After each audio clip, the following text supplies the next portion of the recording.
Este é o Código Aberto, chegando mais uma vez, chegando pela quinta semana já.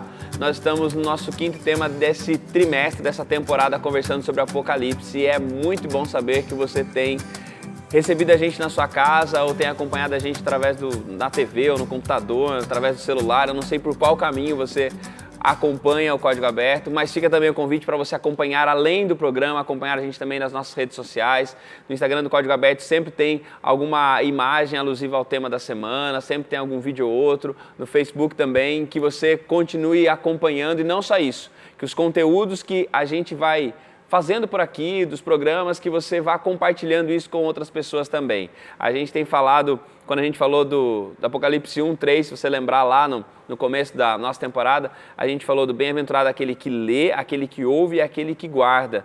E eu me lembro que naquela ocasião o Max falou que aquele que lê, depois ele passa a ser alguém, ele passa a falar com alguém e já não está mais sozinho. Que você também, depois de ter vivido e sido abençoado pelo Código Aberto, por aquilo que a gente está fazendo aqui, que você também abençoe a vida de outras pessoas. Que a bênção de conhecer a Deus e a palavra não pare em você.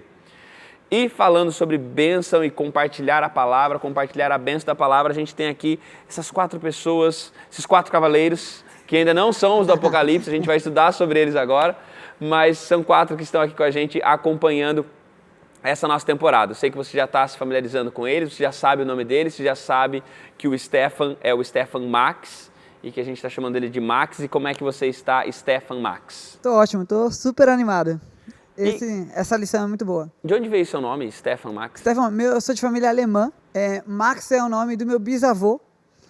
Existem 6 Max ao longo da família Gruber. Ah, tá. Então Gruber, sou da família Gruber. Muito bom. Prazer ter você aqui mais uma vez. Prazer meu. Jéssica, e você? Tudo em ordem? Tudo em ordem. Você não é de família alemã? Não sou. Meu nome é Jéssica Lisboa, mas também... É de Portugal? É nome, na verdade. Jéssica Lisboa. Tá ótimo. Mas é um prazer ter você mais uma vez aqui, Jéssica. Pastor, tudo em ordem também contigo? Maravilha, pastor. Muito bom mais uma vez podermos compartilhar aqui juntos, né? De um tema tão relevante, o Apocalipse. E conhecer cada vez mais esse pessoal, gente boa aqui. É bom demais estar com vocês. Valeu, pastor. Um prazer ter você aqui também. Obrigado. E temos aqui a Moara. Oi. Moara, o que significa seu nome, você sabe? Sei. O quê? Meu nome é de origem indígena. Significado complexo, mas é usado no sentido de liberdade. Então, aquela que auxilia no parto, Moara. Vários dias cinzentos, um dia de sol, Moara. Os índios estão cativos como escravos, não podem ficar para sempre. Então, no ano Moara, eles podem voltar para a tribo de origem. Poxa vida! A libertação. Paz. Nossa Libertadora, né? Tiago. Eu sou o Tiago. Eu sou o Tiago. E eu vou apresentar o Dilson e Débora, que é muito mais legal do que só falar Tiago. Vocês estão bem aí? Tudo bem, pastor? Oi, pessoal. Eu me senti num filme quando ela explicou ali o Não é, o nome dela. E o seu nome, amor, o que significa? Dilson. É isso. É o que tem pra hoje. Sou eu, entendeu? Obrigado mais uma vez. Nós vamos orar nesse momento, pedindo para que Deus nos auxilie no estudo da semana, que é um tema bem importante. A gente entra nos 7 selos, vamos falar sobre os 4 cavalos e os 4 cavaleiros do Apocalipse. Tem um monte de símbolos diferentes e a gente vai aprender tudo isso, ou pelo menos tentar aprender tudo isso hoje. Eu quero convidar o Stefan para orar para a gente, por favor. Pai, o Senhor abre os selos ali no Apocalipse. O Senhor é o único digno. E do mesmo modo, da mesma maneira, nós também cremos que o Senhor pode desvendar e organizar nossa vida nos assuntos mais profundos, nos assuntos mais delicados. E nós imploramos que o Senhor esteja aqui no nosso meio e que, quando abrirmos a palavra, o Senhor nos influencie para realmente encontrarmos vida aqui. Em nome de Jesus. Amém. Amém.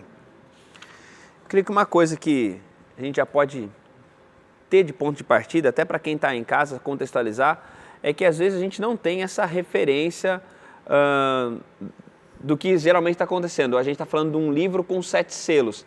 Na minha cabeça, livro, eu penso num livro assim, né? até pegar um livro aqui, eu penso num livro assim, e selo eu penso naquele selo de correio nos 7 selos colocados aqui. Mas não é assim que é o livro. Como é que é esse livro e o que significa esse livro com 7 selos, né? Fisicamente falando. Era um pergaminho, né? Um rolo. Um rolo, estava enroladinho e ele estava selado mesmo, fechado. Parece com aqueles de casamento, sabe? Com uma seringa. De convite. Aqueles convites assim mais tradicionais.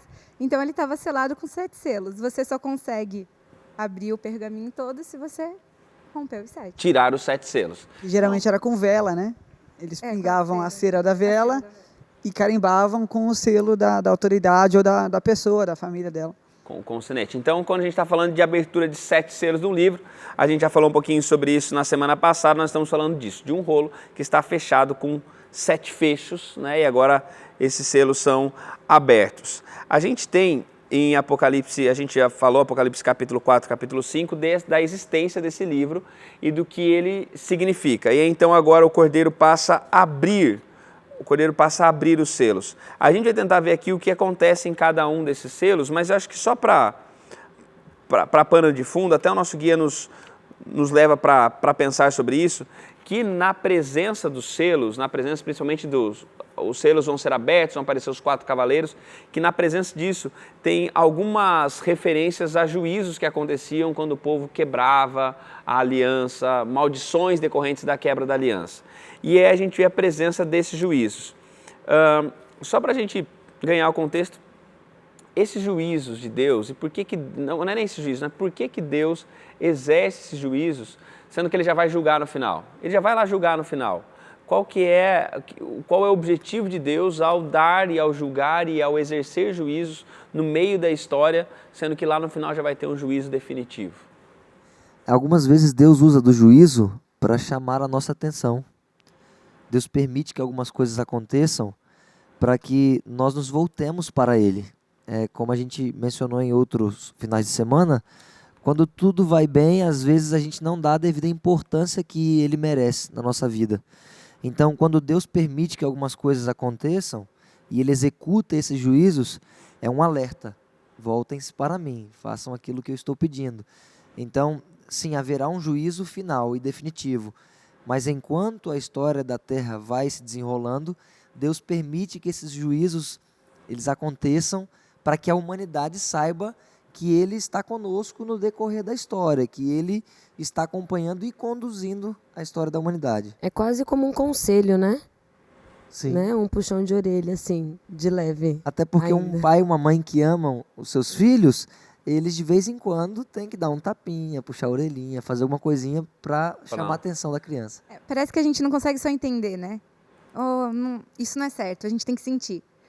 O nosso guia fala, né? Os 4 cavaleiros são um meio pelo qual Deus mantém seu povo no caminho certo.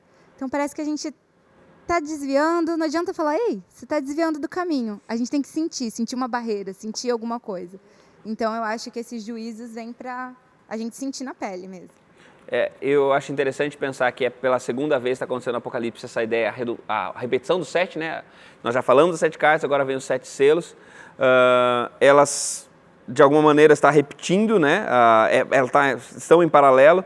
A diferença é que enquanto as 7 cartas parece que falam muito das heresias, né? Você tem entre vocês a doutrina disso, a doutrina daquilo e tal, doutrinas que não são condizentes com o Evangelho, nos 7 selos agora vem um pouquinho dessa condenação à ação da igreja, não tanto ao conteúdo que ela defende, mas à ação dessa igreja que acredita nessas heresias.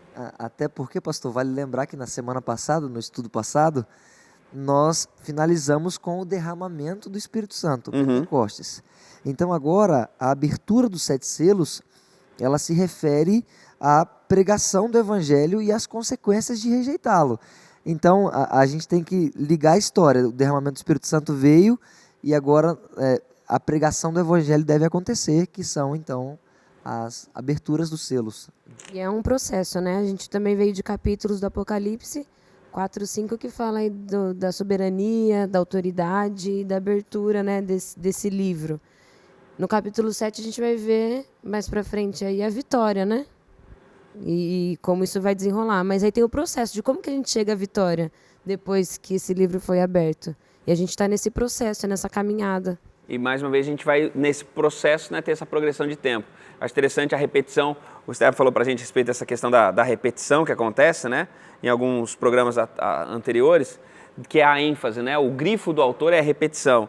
E constantemente vem essa ideia do chamado, né? Tá progredindo, olha, vem um selo, e aí vem o primeiro, vem, e aí vem depois de novo, e aí o terceiro selo vem depois de novo, e aí vai vindo sempre essa ideia de um novo tempo sendo chamado. E vem o primeiro cavalo, e vem o segundo cavalo, e vem o terceiro, e aí no quinto, até quando? E aí depois o sexto selo é vindo, o sexto selo é até o sétimo selo que existe silêncio.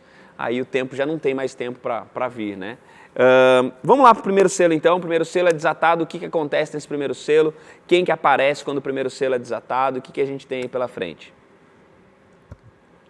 Vai, Stefano. Você ainda não falou, porque você está só... Não, tá tranquilo. E esse selo você tem que falar. Tenho que falar. Esse selo é que você tem que falar. Tenho que falar porque temos um cavalo branco, um cavaleiro, né? Ele tem um arco e ele tem também uma coroa, né? Quando a gente entende cada cavaleiro tem uma cor. Sim. Certo? E esse primeiro, ele é branco, ele representa não só a pureza, não só um noivo, mas representa também vitória, a paz. E ali, quando ele estende o arco e vai para bem longe, como diz, né? Pega o seu arco e joga para bem longe as flechas. A gente está falando do alcance da igreja, o sucesso dela, né? E ela também está com uma coroa. E o nome da coroa é Stephanos, que curiosamente é meu nome, né? E aí nossa, vamos ver isso aí. Então, no grego, existem pelo menos 2 tipos de coroa. Existe a diadema, que é para um rei, né? É uma coroa que ela é uma herança. E já a Stephanos, ela é aquelas folhas de louro, né? Que são dadas para o herói, certo? Ela representa, então, vitória, ela representa conquista, né? Então, representa esse primeiro momento da igreja, o primeiro século em que ela conseguiu ali alcançar a Ásia, ali o começo da África, né? E teve muito sucesso, e aqui, de certo modo, ela estava pura, a mensagem estava fresca, né? na mente e no coração das pessoas. Então, desculpa, Léo. O curioso é que esse é o único cavaleiro que não traz, assim, não desencadeia algo negativo. Sim. Né? Ele é da paz, ele é o branco, é o que traz coisa boa. E a palavra diz, né, que ele tem uma coroa e ele sai vencendo e para vencer. Então, é o único totalmente positivo. E o legal também é esse paralelo que o Max falou aqui, lembrar da primeira igreja, né, a igreja de Éfeso, que foi uma explosão da pregação do evangelho. Eles pregavam, eles viviam. Foi aquele momento em que as pessoas elas não se importavam a casa que tinham, a posição, eles vendiam as suas casas e distribuíam uns com os outros, porque o importante era o evangelho ser propagado. Então, o primeiro selo a ser aberto, ou a mensagem do primeiro cavaleiro aqui, é a propagação do evangelho, que esse evangelho tem que ser abrangente para o mundo inteiro, tem que alcançar o mundo inteiro. Então, essa a primeira mensagem dos 7 selos que nós devemos pregar, testemunhar para que o alcance seja mundial. E a repetição está ali também, a Moara leu, na minha versão fala, ele cavalgava como vencedor determinado a vencer. Que vencedor que não é determinado a vencer?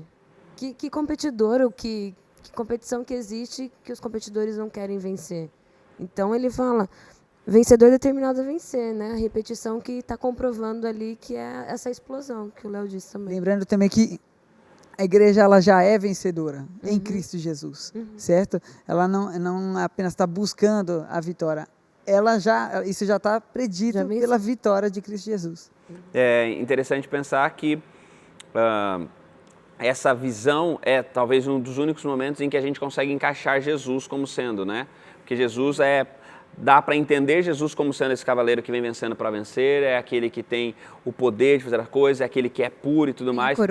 Tem a coroa. Ele não vai dar mais para ele caber nos próximos paralelos. Ele vai aparecer depois como um cavalo lá em Apocalipse, lá na frente, quando aparece Jesus de novo montado num cavalo, o próprio Cristo.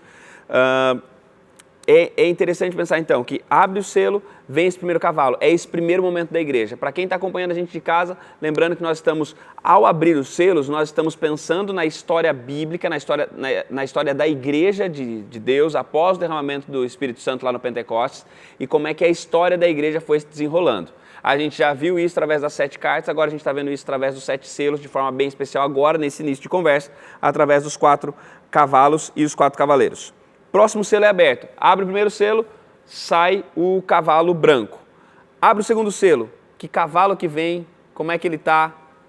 Qual é a cor dele? Para onde ele está indo? Vamos tentar descrever esse próximo cavalo aí. É o cavalo vermelho. Propício, né? O Propício. cavalo vermelho já diz muita coisa.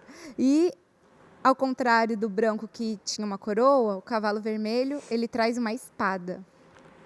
Então, vermelho, espada, e também diz que ele tira a paz. Cavaleiro. Olha só.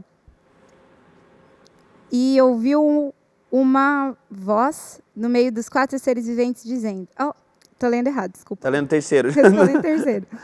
Cadê?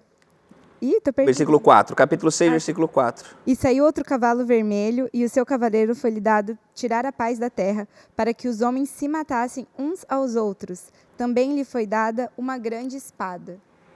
E o engraçado é que não é o cavaleiro que mata. Ele tira a paz, e o fato de tirar essa paz que faz com que os homens... As pessoas se começam a se matem. matar. A gente vai continuar pensando sobre esse cavalo e sobre esse episódio, a que momento da história se refere, por que a gente pode encontrar esse cavalo dentro da história da igreja, daqui a pouquinho, quando a gente voltar para o segundo bloco do Código Aberto. Fica por aí.